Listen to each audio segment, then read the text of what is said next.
सीखते रहो, सीखते जाओ, क्योंकि सीखना बंद तो जीतना बंद। Hello guys, you know very well I am Muskan Makani. आज मैं आपके सामने आप ही की डिमांड पे बिजनेस स्टडीज का पेपर किस तरह से अटेम्प्ट करना है उसकी वीडियो लेके आई। हमें पता है कि बिजनेस स्टडीज के पेपर में सभी को पता है 3 आवर्स होते हैं, और वो प्रीशियस 3 आवर्स हमें कैसे यूज करने हैं ये पता होना बहुत जरूरी है। क्योंकि अगर आप स्मार्ट वर्क नहीं करोगे तो आपने जितना भी हार्ड वर्क किया वो आपका वेस्ट है, राइट। तो इसीलिए आपको बिल्कुल अच्छे से श्योर होना चाहिए कि किस क्वेश्चन पे आपको कितना टाइम देना है, कितने टाइम के अंदर आपका कौन सा सेक्शन कंप्लीट हो जाना चाहिए। क्लियर? तो ये चीज डिस्कस करना बहुत जरूरी है। जैसे कि आपको पता है कि इस बार आपके बिजनेस स्टडीज के एग्जाम में आपको 34 क्वेश्चन मिलने वाले हैं, जबकि पहले आपको 25 क्वेश्चन मिलते थे, क्योंकि सीबीएसई ने चेंजेस इंट्रोड्यूस कर दिए। तो उन 34 क्वेश्चंस को आपको 3 आवर्स में कंप्लीट करना है, और उन 34 क्वेश्चन के 5 सेक्शंस बना दिए गए, you know very well. Section A, B, C, D and E, you know ना। तो अब हमें ये डिस्कस करना है आज कि किस सेक्शन पे कितना टाइम देना है, प्लस अगर हम एक सेक्शन पे इतना टाइम दे रहे हैं तो पेपर कहाँ से शुरू करना है, शुरू से शुरू करना है या लास्ट से शुरू करना है। बहुत बड़ी कंफ्यूजन होती है ये बच्चों के लिए, तो आज हम ये डिस्कस करने वाले हैं। तो इस तरह से हमारे सेक्शंस को डिवाइड किया हुआ है, 5 सेक्शंस हैं। फर्स्ट है सेक्शन ए। सेक्शन ए में होंगे 1 मार्क क्वेश्चन, जो कि 20 क्वेश्चन मिलेंगे टोटल आपको। बी में 3 मार्क क्वेश्चन होंगे, सी में 4 मार्क, डी में 5 मार्क, ई में 6 मार्क्स, ठीक है। और 1 मार्क क्वेश्चन मिलेंगे 20, फिर उसके बाद 3 मार्क क्वेश्चन टोटल 5 होंगे, और 4 मार्क 3, 5 मार्क 3, 6 मार्क भी 3। तो इस तरह से जब 1 into 22, 3 into 5 टोटल करोगे, टोटल 18 बन जाएगा आपका। क्लियर? तो इस तरह से आपकी डिवीजन होगी सेक्शंस की, ओके।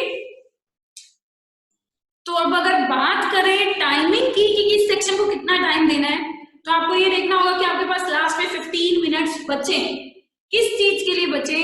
रीड आउट करने के लिए, चेकआउट करने के लिए। कोई क्वेश्चन बचा छोड़ तो नहीं दिया आपने इसकी?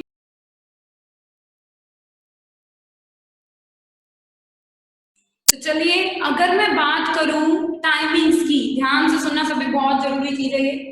टाइमिंग्स में क्या है, सेक्शन ई में आपने देना है बेटा 40 मिनट, ठीक है। सेक्शन ई को 40 मिनट सफिशियंट है। सेक्शन ई जो है हमारा 18 मार्क्स के 6 क्वेश्चन होंगे, 3 marks each, 40 minutes more than sufficient है, ओके। और 5 मिनट्स आप ऊपर नीचे कर सकते हैं, कोई दिक्कत नहीं है। सेक्शन डी को आप देंगे बेटा 35 मिनट सिर्फ।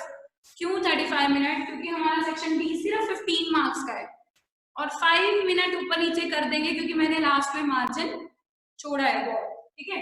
सेक्शन सी आपको 30 मिनट में कंप्लीट करना है, ओके। सेक्शन बी में आपको पता है 5 मार्क क्वेश्चन है, 4 मार्क क्वेश्चन और 3 क्वेश्चन होंगे, तो 12 मार्क्स ही हैं, ठीक है। 30 मिनट्स में कंप्लीट हो जाना चाहिए। सेक्शन बी 35 मिनट में, ठीक है। ये 3 मार्क क्वेश्चन सबसे ज्यादा है, 5 क्वेश्चन है, तो आपको 35 मिनट इसमें लग जाएंगे, क्योंकि नया क्वेश्चन शुरू करते हैं, इंट्रोडक्शन, कंक्लूजन सब कुछ होता ही है, तो टाइम वेस्ट तो काफी हो जाता है। ए जो है मैंने आपको छोड़ दिया यहाँ पे बेटा चेकिंग, और a rest of the part. Checking भी करनी है और ए भी, जितना पोर्शन आपका बचा, जितना टाइम बचा उसके अंदर। अब क्वेश्चन ये क्रिएट होता है कि पेपर अब शुरू से स्टार्ट करें, मतलब सेक्शन ए से या फिर सेक्शन ई से, राइट। ये क्वेश्चन बहुत बड़ा क्वेश्चन है और बहुत मैटर करता है, इसका आंसर तुम्हें पता होना चाहिए। सुनना, अगर आप लोग सेक्शन ए से शुरू करते हैं तो 1 मार्क क्वेश्चन आपको मिलेंगे स्टार्टिंग में, आप उसको करोगे धीरे धीरे और सजाने में लग जाओगे, कुछ ना कुछ। स्टार्टिंग में स्पीड स्लो होती है, इतनी फास्ट नहीं होती, तो हम कहीं ना कहीं लास्ट में आते आते अपनी प्रेजेंटेशन खराब कर देंगे। और आपको पता है, आपने अगर पेपर में प्रेजेंटेशन नहीं करी तो भूल जाओ आपको नंबर मिलेंगे, है ना।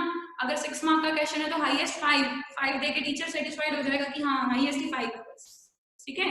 कितना मर्जी आपने सारा मटेरियल लिखा हो, काट लेगा आपका नंबर, राइट। तो आपको क्या करना है, जो 15 मिनट्स आपको रीडिंग के मिलेंगे, देखो मैं बताती हूँ आपको कैसे। सबसे पहले सही 10 बजे आपको 10 o'clock आपको आंसर शीट्स मिलेंगी, और आपको उन आंसर शीट्स को फटाफट 15 मिनट्स में फिलअप करना है, फॉर्मेलिटीज, रोल नंबर वगैरह सब कुछ। 10:15 पे आपको क्वेश्चन पेपर मिल जाता है। सही, 10:15 पे अगर आपको क्वेश्चन पेपर मिल गया 10:15 पे, तो 15 मिनट्स रीडिंग के हैं। उन 15 मिनट्स रीडिंग में तुमने क्या करना है स्टूडेंट्स, सेक्शन ए के आंसर पहले फाइंड आउट करके रख लेंगे। कोशिश करनी है कि सेक्शन ए 20 क्वेश्चन होंगे। अब मैं यहाँ पे ए के पहले फाइंड आउट करने को क्यों बोल रही हूँ, क्योंकि ए में भी कुछ केस स्टडीज आएंगे, तो क्वेश्चन बड़ा होगा और आंसर 1 वर्ड होगा। और क्वेश्चन अगर पढ़ने में गलती लास्ट में फटाफट में कर दी, अगर तुम लास्ट से पेपर शुरू करते हो सेक्शन ई से, तो अगर स्टार्टिंग में आपने अगर इसके आंसर ढूंढ रखे होंगे, तो लास्ट में जल्दी जल्दी में अगर आपके पास टाइम नहीं भी बचा, तो आंसर तो आपको पता ही है इनके, फटाफट लिखना ही है। 1 वर्ड आंसर ही तो होगा 1 मार्क में, या 1 line 2 line maximum, that's it. तो उस केस में आप क्या करेंगे, पहले 15 मिनट्स 10:15 पे आपको क्वेश्चन पेपर मिलेगा, 10:30 तक आप क्वेश्चन पेपर को पढ़ के पहले 20 क्वेश्चन के आंसर ढूंढ लोगे फटाफट, और जो ढूंढ ले जिनकी स्पीड फास्ट है पढ़ने में, वो अपना सेक्शन ई के क्वेश्चंस को रीड आउट करना शुरू कर देंगे। सबसे बड़ी प्रॉब्लम टाइम मैनेजमेंट ही है बिजनेस स्टडीज के पेपर। पेपर आता होगा तुम्हें, प्रॉब्लम आती है पेपर को पूरा करना और टाइम मैनेजमेंट प्रॉपर लेके चलना साथ, वो मैनेजमेंट इसी अकॉर्डिंग करो आप लोग। Section A 15 minutes reading time में आपने सोल्व करने की कोशिश करें। अब रीडिंग टाइम खत्म, 10:30 बज गए, 10:30 हो गए। 10:30 पे सही फटाफट आप सेक्शन ई की तरफ आ जाएंगे। बड़ी बड़ी केस स्टडीज होंगी, उनको पढ़ोगे बड़े ही रिलैक्स माइंड से, क्योंकि स्टार्टिंग है, आपका माइंड फ्रेश होगा और आराम से पढ़ोगे। उसको पढ़ के उसके सॉल्यूशंस निकाल के presentation the best, underlining, points, flow chart सब कुछ बना दोगे, क्योंकि शुरू में जो आप जो प्रेजेंट करोगे टीचर के आगे, वही आपका इंप्रेशन जमाएगी। तो सेक्शन ई जो है 6 मार्क क्वेश्चन, या पहले शुरू करोगे और बेस्ट प्रेजेंटेशन के साथ उसको अटेम्प्ट करोगे, एक्यूरेसी भी होनी चाहिए, ठीक है। तो 10:30 से 11:10 तक आपका सेक्शन ई कंप्लीट हो जाएगा। 11:10 पे आप अपना कौन सा सेक्शन कंप्लीट कर लोगे, सेक्शन ई। ओके, तो सेक्शन ई आपका कंप्लीट हो गया। ओके, फिर 11:10 से जब आपको वॉच पे ध्यान रखना है पूरा, 11:10 हो गए, आपका सेक्शन ई कंप्लीट नहीं हुआ है, तो दैट मींस आप स्लो चल रहे हो, आपको स्पीड बनानी पड़ेगी। 11:10 में आप शुरू कर दोगे सेक्शन डी। सेक्शन डी को हमने 35 मिनट दिए, तो 11:45 पे हमारा सेक्शन डी कंप्लीट हो जाना चाहिए। नहीं हुआ तो इसका मतलब आपकी स्पीड स्लो है, ठीक है। अब नेक्स्ट सेक्शन की तरफ चले। 11:45 पे डी खत्म हो गया, आपका सी की तरफ आ गया। 11:45 से 12:15 30 मिनट तक कंप्लीट हो जाएंगे, ठीक है। 30 मिनट के अंदर आपका सेक्शन सी हो जाना चाहिए कंप्लीट। तो नेक्स्ट सेक्शन के लिए क्या करोगे, 12:15 से 12:50 तक आपका सेक्शन बी हो जाएगा। अभी मुझे पता है कि आप इसको स्ट्रिक्टली फॉलो नहीं कर पाओगे, आपको बहुत सारे सैंपल पेपर्स की प्रैक्टिस करनी पड़ेगी, और इस टाइम लिमिट के अकॉर्डिंग प्रैक्टिस करके आपको चेक करना होगा कि आप इस टारगेट को पूरा कर पा रहे हो या नहीं। सेकेंडली, अगर 5-6 मिनट्स हर सेक्शन में ऊपर नीचे हो रहे हैं, तो हमने देखो आप बहुत मार्जिन छोड़ा है, बहुत, तो वो हो रहे हैं तो एडजस्ट हो जाएंगे, कोई प्रॉब्लम नहीं है। लेकिन आपको कोशिश करनी है कि इसी टाइम के अंदर अंदर कंप्लीट हो। जैसे 11:10 के 11:15 हो रहे हैं, इट्स ओके, ठीक है। 11:45 के 11:50 हो रहे हैं, इट्स ओके। इस तरह से आपको क्या करना है, अपना पेपर कंप्लीट करना है। लास्ट जो बचा सेक्शन ए, उसके लिए बचा हुआ सारा टाइम भी है, और उसी के अंदर अंदर आपको क्या करनी है, सारी चेकिंग भी करनी है।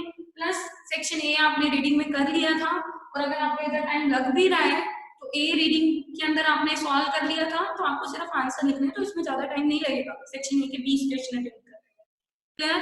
तो ये सिस्टम जो था सारा टाइमिंग का। अब क्वेश्चन सेकंड क्रिएट होता है कि हम ऐसा क्या फॉलो करें जिससे हमारे बिजनेस स्टडीज के पेपर के अंदर ये टाइम लिमिट तो हम फॉलो कर लेंगे, ऐसा क्या करें कि सारे क्वेश्चन करेक्ट भी हो, एक्यूरेसी आए। तो उसके लिए हम क्या करें, तो एक्यूरेसी लाने के लिए बेटा सबसे पहले मैं प्रेफर करूंगी एनसीईआरटी। आपकी एनसीईआरटी बहुत अच्छे से तैयार होनी चाहिए। अगर एनसीईआरटी आपने नहीं तैयार की तो भूल जाओ कि आप अटेम्प्ट कर पाओगे, क्योंकि एनसीईआरटी से ही केस स्टडीज बन के एग्जाम में आती है। In the second thing is previous year question paper. ठीक है, अगर आप प्रीवियस ईयर के पेपर नहीं डिस्कस करोगे सारे, तो आपको पेपर का लेवल नहीं पता चल पाएगा। ठीक है, तो पेपर जरूर पढ़ के जाने हैं। पिछले 10 सालों के, 15 सालों के, आपकी केस स्टडीज कुछ सालों से इंट्रोड्यूस हुई हैं, तो आप पिछले कुछ 5 सालों के पेपर ही पढ़ सकते हो सिर्फ। तीसरी चीज है presentation, the most important thing. बेटा याद रखो, इस चीज का ध्यान रखना कि जो दिखता है वो ही बिकता है, समझ गए? तो प्रेजेंटेशन अच्छी नहीं है, बहुत अच्छा पेपर भी अटेम्प्ट के लिए मार्क्स पूरे नहीं आएंगे। हमारा टारगेट बहुत बड़ा है, फुल स्कोर करने का है, 100 का टारगेट है। तो इसके लिए आपकी प्रेजेंटेशन मस्ट है। डे 1 से अपनी प्रेजेंटेशन पे पूरा ध्यान दो। ठीक है, no need to be so good but understandable handwriting, ये भी मस्त है। मैं ये नहीं कह रही बहुत जबरदस्त राइटिंग हो, लेकिन अंडरस्टैंडेबल हो, ये राइटिंग होनी बहुत जरूरी है। यस, हैंडराइटिंग मैटर करती है, क्योंकि थ्योरी का पेपर है। मैं मानती हूँ थ्योरी में फुल लेना बहुत मुश्किल है थ्योरेटिकल सब्जेक्ट्स में, लेकिन कुछ भी इम्पॉसिबल नहीं है, हम करके दिखाएंगे। Next is command over speech. बिना स्पीड के पेपर आता भी हो तुम्हें, कुछ नहीं कर पाओगे, राइट?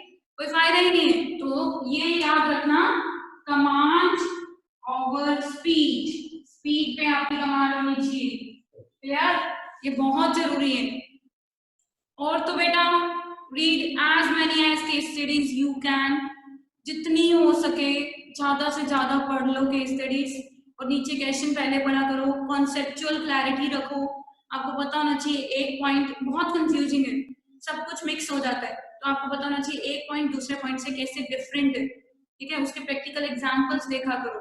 पेपर में कोई ऐसा क्वेश्चन आ जाए जिसमें आपको लगे कि इससे रिलेटेड एग्जाम्पल पूछ रहे, तो आप उस क्वेश्चन का आंसर नहीं दे पा रहे हो, तो आप अपना जो आंसर दे रहे हो इतना बेस्ट दो कि रियल लाइफ का, कि टीचर जो है उसको देख के इम्प्रेस हो जाए। ठीक है, इस तरह से चलेगा। इंट्रोडक्शन और कंक्लूजन 6 मार्क 5 मार्क क्वेश्चन में तो मस्ट है, भूलना मत। इंट्रोडक्शन और कंक्लूजन जरूर देना है आपने, जितना हो सके। और क्या करेंगे आप लोग, जितना ज्यादा लिख सको लिखो, डायग्राम्स बनाओ, ज्यादा से ज्यादा कार्टून्स प्रेफर करते हैं कुछ बच्चे, अच्छे लगते हैं, अगर अच्छे नाइसली बनाए हो बहुत अच्छे लगते हैं। अगर मेसी कर दो तो मत बनाओ, फ्लो चार्ट से काम चलाओ। ठीक है, और बेटा मैं बार बार बोलूंगी, एक पैराग्राफ के अंदर अगर आप एक ही चीज बार बार रिपीट कर रहे हो तो ये बेवकूफी है, टीचर फूल नहीं है, उसको समझ में आता है कि आप एक ही चीज बार बार रिपीट कर रहे हो। तो अंडरलाइनिंग करो जो मेन लाइन के अंदर मेन वर्ड है। क्लियर? तो ये थे हमारे बेटा, क्या थे, कॉन्सेप्ट्स थे, जिसकी वजह से आप क्या कर सकते हो, बिजनेस स्टडीज में बहुत अच्छा स्कोर कर सकते हो। इन गाइडलाइंस को फॉलो करना अच्छे से, बहुत अच्छे से। मैं कहती हूँ आपको स्कोर करने से कोई नहीं रोक सकता। आज के टाइम पे 100 स्कोर करना कुछ नहीं है, कोई बड़ा टास्क नहीं है। लिटिल सी आपको एक जो स्मार्ट वर्क जो बताया गया है इसको फॉलो करो और इजिली 100 आएंगे।